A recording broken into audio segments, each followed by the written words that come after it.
When we first were looking at doing our own version of a coffee, we wanted to do something that would reflect the Otto's brand, which has a little bit of a different, more European feel about it. So we had discussions with Jonathan about creating a sweeter, more spicy coffee. Travelling down south into the coffee cultures of Melbourne and Sydney, having a black coffee in a smaller cup, you can really taste the flavours, of the coffee, the fruits or the chocolates or the spicy notes, was something that I think was missing from most of the coffee offers here in Townsville. He's a coffee snob. Well, I really enjoy coffee. I'm not a coffee connoisseur. We're always going to get a better cup of coffee if we drink it Italian style, especially if we're in Italy. Italians just drink it in a small 160ml cup. And the reason for that is the espresso machine extracts a better quality coffee with this thinner bed.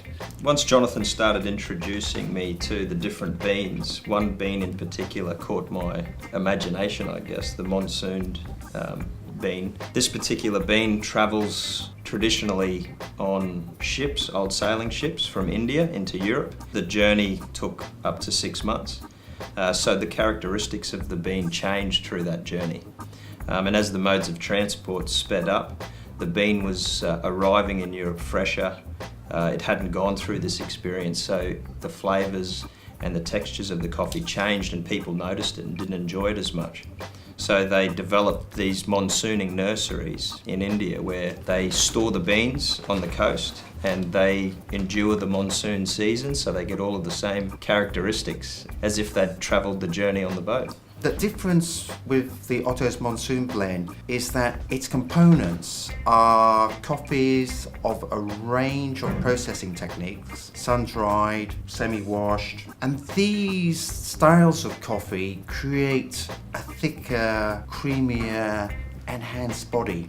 I really appreciate everything Jonathan's done for us in regards to putting this new blend together. It's been a very educational process for me and an exciting process to see it all come together and then finally taste the end product was pretty exciting.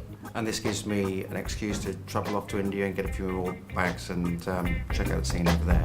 Thanks, Dom. That's pretty useful.